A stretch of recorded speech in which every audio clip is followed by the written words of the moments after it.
할렐루야. 오늘 하늘문교 성도 여러분, 한 주간 다 편안하셨습니까? 벌써 2021년 마지막 주일을 맞이했습니다.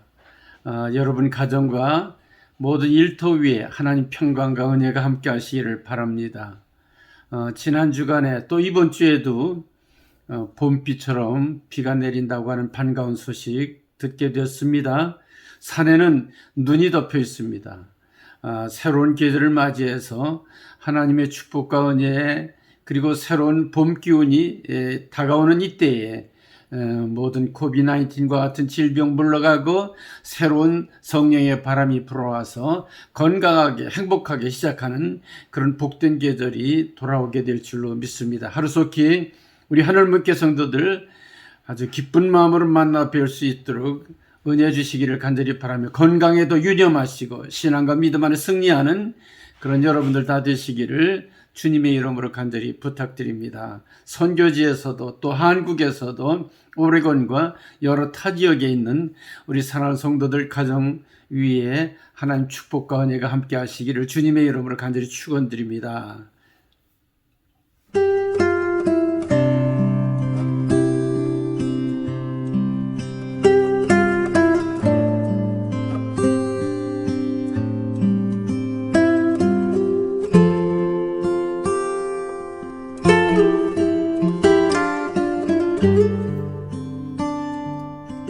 오늘 주신 하나님 말씀은 민수기 6장 22절 말씀입니다. 여호와께서 모세에게 말씀하여 이르시되 아론과 그의 아들들에게 말하여 이르기를 너희는 이스라엘 자손을 위하여 이렇게 축복하여 이르되 여호와는 내게 복을 주시고 너를 지키시기를 원하며 여호와는 그의 얼굴을 내게 비추사 은혜 베푸시기를 원하며 여호와는 그 얼굴을 내게로 향하여 드사 평강 주시기를 원하노라 할지니라 하라. 그들은 이같이 내 이름으로 이스라엘 자손에게 축복할지니 내가 그들에게 복을 주리라. 아멘. 오늘 주시는 이 말씀을 중심으로 이렇게 축복하라. 2021년도에 우리 하늘문교회 성도들에게 이런 축복과 하나님의 은혜가 함께 하시기를 간절히 축원드립니다. 며칠 전 영상 메시지로 나온 그런 내용을 어떤 분이 썼는데 목사가 일에서 타락한다 뭐 그런 내용이에요. 이단인가 불신자들이 하는 이야기인가 들어보니까는 목사라고 하는 그런 분이 이 얘기했더라고요. 한국교회 문제 중에 신학의 문제다. 번영 신학이 문제다. 두 번째는 전도에 치중하는 교회. 그래서 교회 성장만 이야기한다. 세 번째는 구원의 확신을 통한 면죄부를 주고 있다. 그래서 교회가 부패하고 있다고 하는 그런 내용입니다. 뭐 무슨 일리는 있죠. 그렇지만은 교회 전체가 그런 건 아니거든요. 뿐만 아니라 목사라고 하는 사람이 그런 얘기를 하는 거는 복음 전도에 별로 득이 되지를 않는 그런 이야기를 하고 있더라고요.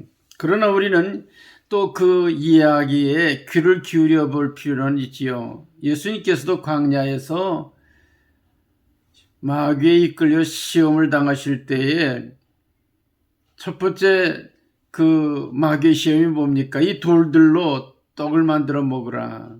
그러나 주님께서는 거기에 넘어가지 않고 주님의 말씀에 하나님 말씀에 사람이 떡으로만 사는 것이 아니라 주님의 말씀으로 살아야 된다. 이 말씀을 선택하신 것을 볼 수 있지요. 오늘도 우리는 이 세상의 소유나 물질이나 욕망의 노예가 되는 것이 아니고 주의 말씀을 따라서 하나님과 바른 관계를 통하여 주님께 영광 돌리며 하나님 자녀로 사는 축복이 가장 귀한 복이지요.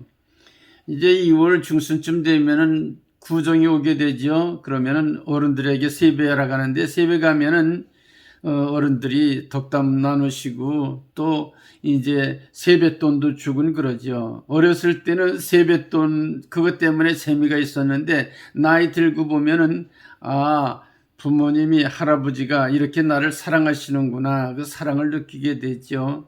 더 이제 나이가 들어가지고 어른이 되게 되면은 할아버지 할머니에게 아버지 어머니가 오히려 세배를 하면서 돈을 드립니다. 그거는 뭐를 의미하는 걸까요? 세뱃돈을 주고받는다고 하는 그런 문제가 아니고 아들과 아버지의 관계, 또 나아가서는 내가 내게 이렇게 세뱃돈 주는 것처럼 내 모든 삶을 내가 책임져 준다는 그런 아름다운 그런 모습들이 한국에 내려오는 전통 중에 있는 것을 우리는 볼 수가 있습니다. 마찬가지로 하나님께서도 우리들에게 복을 주시지요. 그러나 그 주시는 복, 그게 목적이 아니고 하나님과 우리와의 관계를 하나님께서는 더 중요히 생각하는 것을 여러분 잊어서는 안 될 것입니다. 그러므로 신앙생활 하면서도 진정한 축복과 그리고 짝퉁 축복이 있는 것을 잊지를 말아야 돼요. 주님 말씀하시기를 너희는 먼저 하나님의 나라와 그의 의를 구하라. 그러면 이 모든 것을 너에게 더하시리라. 세상의 것이 목적이 아니고 하나님의 나라와 의를 구하면은 하나님께서 세상의 거는 저절로 우리들에게 책임져 주시는 겁니다. 창세기 12장 2절 3절에 보면은 내가 너로 큰 민족을 이루어 내게 복을 주어 내 이름을 창대케 하리는 복의 근원이 될지라.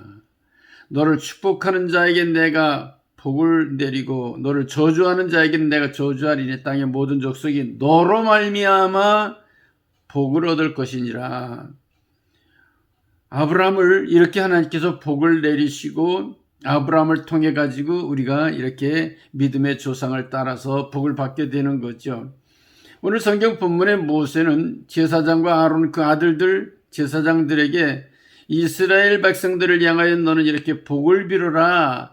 그러면 하나님께서 그 백성에게 복을 주시겠다 말씀하셨습니다. 우리는 마틴 루터 종교개혁 이후에 왕같은 제사장으로 하나님께서 우리를 세우셨습니다. 우리가 제사장이 된 그런 입장이라고 그러면 우리는 서로 복을 빌어줌으로 말미암아 우리의 복을 비는 그 기도를 통해 하나님께서는 많은 사람들에게 복을 내려주신다고 하는 걸 여러분 분명히 믿으시기 바랍니다. 아까 잘못된 그런 메시지로 우리를 그렇게 마음 아프게 했던 어떤 목사님의 잘못된 그런 얘기, 그거보다는 오히려 우리는 바르게 복을 빌어서 나도 복을 받고 모든 사람들이 복을 받는 이런 2021년도가 되었으면 감사하겠습니다. 요한 사도는 요한 1서에 이 세상에 있는 모든 것이 육신의 정욕과 안목의 정욕과 이생의 자랑이니 다 아버지께로부터 온 것이 아니라 세상으로부터 온 것이라. 이 세상의 정욕도 지나가고 또 이 세상도 지나가지만은 그러나 오직 하나님의 뜻대로 행하는 자는 영원히 거하느니라. 이렇게 말씀하고 계시죠. 하나님의 뜻대로 행하는 자가 영원한 축복을 받아 누린다는 그런 말씀이에요. 세상에 어떤 기준의 복이나 저주, 그걸 가지고 우리가 평가할 것이 아니고 하나님 말씀의 뜻을 이루는 것이 진정한 복이라고 하는 것을 우리는 잊지를 말아야 할 것입니다. 오늘 다시 본문으로 들어가서 첫째, 어떤 것이 축복이냐? 24절에 보면 여호와는 내게 복 주시고 너를 지키시기를 원한다. 하나님께서는 우리를 복 주시기를 원하세요. 뿐만 아니라 이 주신 복을 지켜주시는 그런 하나님이세요. 여러분 복권 당첨된 사람들이 처음에 기뻐가지고 잭팟이 터졌다 그래가지고 얼마나 그들이 기뻐합니까? 그러나 몇 년 못 가가지고 오히려 그것 때문에 이혼하고 폐인이 되는 경우들 많이 볼 수 있지요. 우리에게 주신 복을 받는 것도 중요하지만은 더 중요한 것은 그걸 잘 지켜나가는 건 더 중요합니다. 우리가 예수를 믿음으로 구원을 얻어 기쁨 가운데 시작을 하죠. 그러나 그 기쁨 가운데 시작된 구원을 늘 감격 가운데 지켜나가는 건 더 중요하다고 하는 걸 여러분 분명히 믿으시기 바랍니다. 다윗은 시편 23편에서 내가 사망의 음침한 골짜기를 다닐지라도 해를 두려워하지 않으면 주의 지팡이가 막대기가 나를 안위하신다, 나를 지켜주신다고 그렇게 고백하고 있지요. 그렇기 때문에 골리앗이 나타났을 때에 그 사자와 고음을 때려잡던 목동 그 다윗의 가지고 있던 지팽이, 이 능력의 지팽이, 이거를 다시 한번 믿음을 가지고 물맷돌을 가지고 골리앗을 넘어뜨리잖아요. 그런데 다윗의 또 위대한 것은 골리앗을 넘어뜨리는 용기도 중요하지만은 더 중요한 것은 사울 왕이 자기를 죽이려고 쫓아다녔을 때에 아주 막다른 골목에서 사울 왕을 죽일 수 있는 그런 찬스가 있었죠. 그래도 하나님의 기름 부은 종을 내가 죽일 수 없지. 결국은 하나님의 말씀이 그 안에 있기 때문에 정말 하나님의 뜻대로 순종하는, 하나님의 뜻을 이루는 것이 진정한 복이라고 하는 것을 알았기 때문에 다윗은 위대한 사람이 있죠. 자, 하나님 말씀을 가지고 만군의 여호와 이름으로 골리앗을 넘어뜨리기도 합니다. 또 하나는 자기가 원수를 갚을 수 있는 형편에 놓여 있는데도 불구하고 하나님의 말씀을 따라서 하나님 기름 부은 종을 그렇게 원수 갚지 않고 하나님께 맡김으로 말미암아 진정한 복을 이 다윗이 누리게 되는 걸 볼 수 있어요. 베드로전서 1장 24절 25절에 보면 모든 육체는 풀과 같고 모든 영광이 풀의 꽃과 같으니 풀은 마르고 꽃은 떨어지되 오직 주의 말씀은 세세토록 있도다. 인생은 가만히 보면 풀처럼 마르고 그 영광이라고 하는 것들도 꽃과 같아서 떨어질 때가 오게 되거든요. 그러나 주의 말씀은 영원히 우리와 함께 한단 말이죠. 주의 말씀이 뭐예요? 우리를 구원해 주는 말씀이거든요. 그래서 23절 그 전절에 보게 되면 우리가 거듭난 것이 썩어 잘 씨로 된 것이 아니요 썩지 아니할 씨로 된 것이니 살아있고 항상 있는 하나님의 말씀으로 되었느니라. 하나님의 말씀으로 되었느니라. 주님의 말씀을 구주로 영접하는 말씀을 우리가 모셔드리게 될 때에 이 말씀이 내 안에 계심으로 이 말씀을 통해서 우리가 육신의 건강도 또 모든 영광도 우리에게 있다 할지라도 그건 다 지나가고 주의 말씀만이 영원히 나와 함께 하셔서 주님의 천국에 우리가 다 들어갈 수 있다고 하는 것. 분명히 여러분들은 여러분 자녀들과 가족과 이웃들에게 주님의 말씀 예수 그리스도가 나와 함께하고 그들에게 함께해서 영원한 영생의 축복을 누리는 이 축복을 비는 그런 여러분들이 되시기를 바랍니다. 우리 하늘문교 성도들 한 사람도 구원받지 못하는 사람이 없이 다 구원받아서 천국의 소망을 갖는 축복의 성도들 모두가 되시기를 주님의 이름으로 간절히 부탁드립니다. 두 번째는 여호와는 은혜 베푸시기를 원한다. 25절 보세요. 여호와는 그의 얼굴을 내게 비추사 은혜 베푸시기를 원하노라.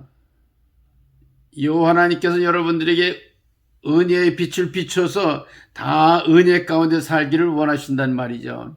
오늘 장로님 간증이에요. 자기 아들이 고3 재수를 하는 그런 아들이 있었는데 교육적으로 아이를 잘 타일렀어요.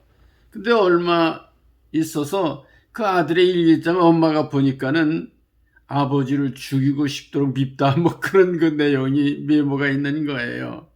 깜짝 놀래가지고 그 어머니 권사님이 장로님에게 아니 당신이 아들에게 무슨 얘기를 했길래 얘가 이렇게 메모를 해놨습니다. 그 아버지 장로님도 많이 충격을 받았겠죠.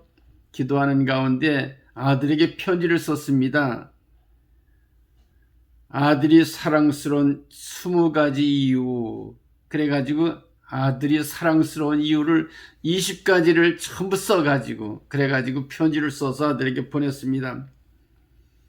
그랬더니 이 아이가 오히려 방에 틀어박혀 있으면서 그러면서 나오질 않는 거예요. 어머니 권사님이 아니, 당신이 애한테 편지를 썼는데 왜 애가 이렇게 더 시무룩하게 방에서 나오질 않는가? 그럴 때는 어떡합니까? 이 장로님이 묵묵히 하나님께 매달려 기도했습니다. 하나님, 내 아들이 내 아들 아닙니다. 하나님 아들입니다. 간절히 기도를 했죠. 얼마 있어서 이제 수능고시를 치러 학교에 가게 됐어요. 아들 데려다 주면서 그러면서 이제 대화를 하는데 그 아들이 심각하게 얘기를 하더는 것이죠. 아버지 그동안 괴로움을 끼쳐 죄송합니다. 마치 뭐 유언을 남기는 것처럼 그런 얘기를 하는 거예요. 그래가지고 얼마나 부담이 됐겠어요. 시험 치르고 그날 저녁에 왔어요. 그랬을 때에 아들에게 묻습니다. 시험은 잘 치렀니? 그래, 어떻게 시험을 봤어? 그 아들이 얘기합니다. 아버지, 한 개 틀렸습니다.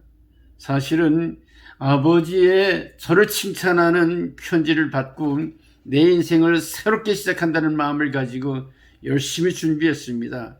이번에는 제가 원하는 학교에 갈 수 있습니다. 여러분, 그 아버지의 아들을 향한 기도하면서 아들에게 준 사랑의 편지, 정말 아들에게 격려하는 편지, 칭찬의 편지. 칭찬은 고래도 춤을 춘다고 그랬던가요? 여러분, 그 아들이 새롭게 변화된 것이죠.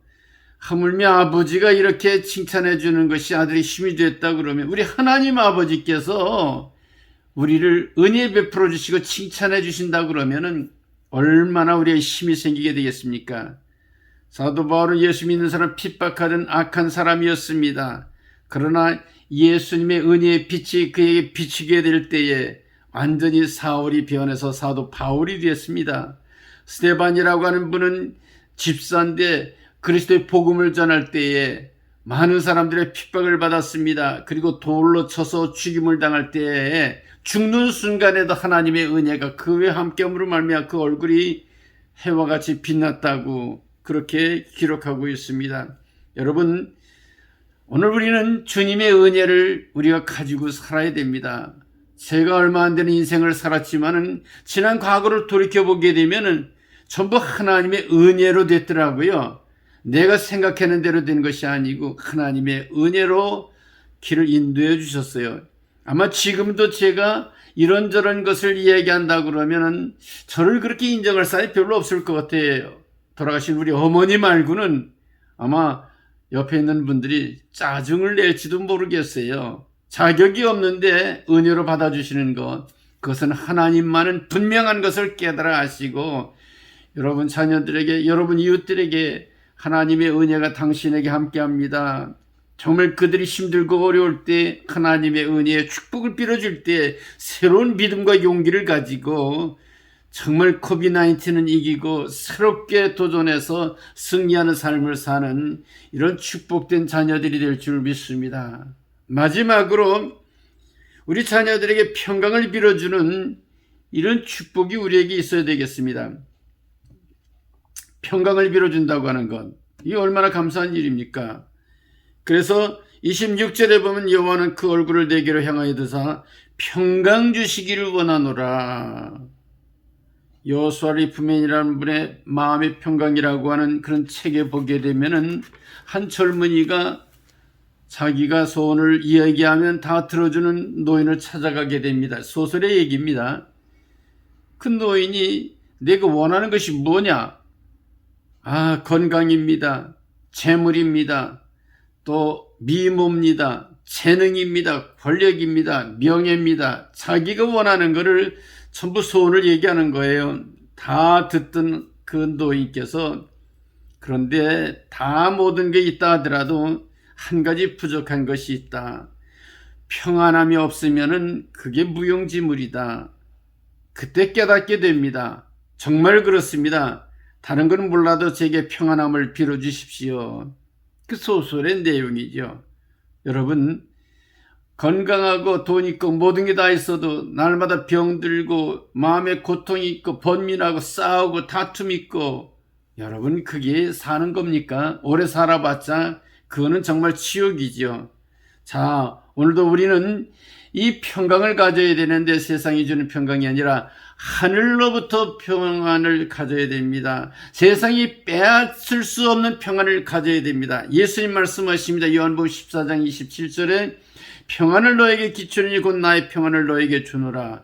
내가 너에게 주는 것은 세상이 주는 것과 같지 아니하노라. 환난 가운데서도 누리는 평안. 스데반 집사가 순교하면서도 정말 하늘을 향하여 웃으면서 그렇게 주님 품 안에 안기는 평안. 바울이 옥중에서도 찬송하면서 옥문이 흔들리며 열려지는 이런 평안.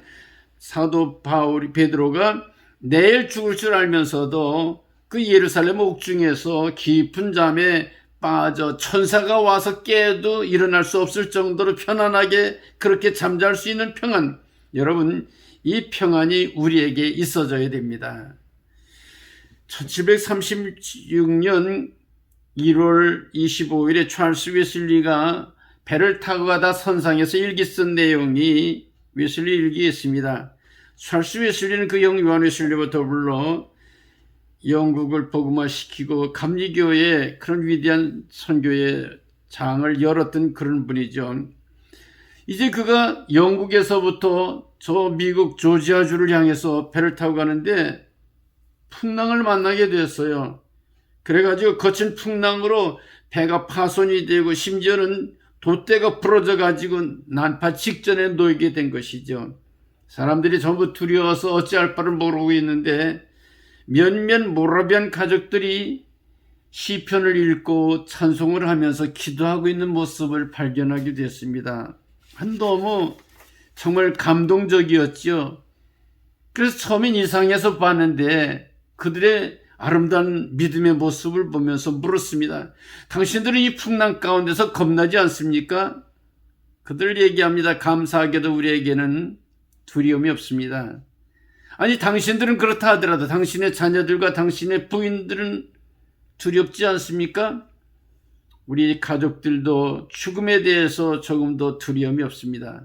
왜냐하면 주님이 우리와 함께 하시기 때문에 이 세상에 살려주면 주님의 일을 또 죽어도 천국에서 영생을 얻기 때문입니다. 분명하게 예수가 나를 책임져 준다고 하는 믿음의 고백을 하더란 겁니다. 그때에 찰스 웨슬리가 충격을 받죠. 그리고 그가 찬송 시를 쓰게 되는데 388장, 비바람이 칠 때와 물결이 일어날 때 사랑하는 나의 주 나를 품어주소서, 풍랑 지나가도록 나를 숨겨주시고 안식 얻는 곳으로 주여 인도하소서. 4절에도 보게 되면 나의 은혜 사하는 주의 은혜 크도다, 생명수로 고치사 나를 성케 하소서.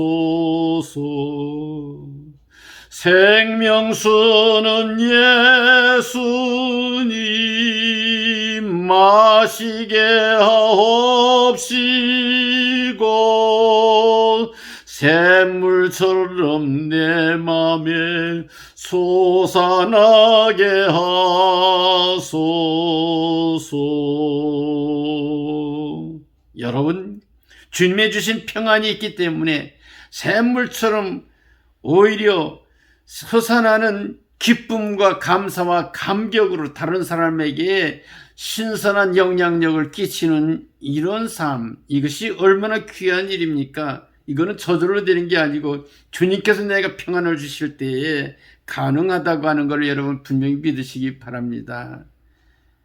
요한 웨슬리, 찰스 웨슬리에 가졌던 그 평안이 모라비안 교도들을 통해서 얻어지게 됐다 그러면 요한 웨슬리의 그 신앙과 믿음을 통해서 미국이 복음화되고 그리고 미국에서 선교사를 또 한국에 보내서 우리에게 복음을 전해서 우리가 참 평안을 누리는 이런 축복을 누리고 있잖아요. 다시 이민 와가지고 우리가 이민자로 살면서도 정말 팬데믹의 코비드-19의 이런 때에도 참 평안과 기쁨을 가지고 주를 섬기는 예배하는 자로 산다고 하는 것이 얼마나 귀한 일입니까? 사랑하는 성도 여러분, 이제 말씀을 정리하겠습니다. 주님께서 우리에게 복을 주시기를 원합니다. 주님이 우리와 동행하셔서 영원한 영생의 복을 주시기를 원하는 것을 우리가 분명히 믿고 이 복을 빌어줘야 되겠습니다. 뿐만 아니라 우리는 자격이 없는 사람인데도 불구하고 전적인 은혜로 우리를 돌보시고 우리에게 이런 은혜를 날마다 베푸시기를 원하시는 주님인 것을 분명히 깨닫고 많은 사람들에게 은혜를 베풀어 주시기를 바랍니다. 마지막으로 주께서 우리를 향해 드사 얼굴을 향해 두심으로 말미암아 주님이 우리를 향하실 때 모든 두려움과 걱정과 이 모든 환난과 역경은 무너져 버리고 완전히 평강과 기쁨이 넘치는 축복이 우리에게 함께하는 것을 분명히 믿으시기 바랍니다. 오늘도 너희는 이와 같이 복을 빌어라 하시는 말씀대로 축복을 비는 저와 여러분들이 되할 줄로 믿습니다. 기도하겠습니다. 아버지 하나님 은혜를 감사드립니다. 주신 귀한 말씀을 통해서 저희들이 정말 하나님의 귀한 왕같은 제사장으로 저희들을 불러주셨으니 우리가 복을 받을 뿐만 아니라 복을 빌어주어서 많은 사람들에게 영생을 나누게 하시고 은혜를 나누게 하시고 평강을 나누게 해주셔서 하나님께 영광을 돌리게 해 주시옵소서. 주 예수 그리스도의 이름으로 간절히 축원하며 축복 기도드리옵나이다. 아멘. 할렐루야. 평강이 있을지어다. 감사합니다.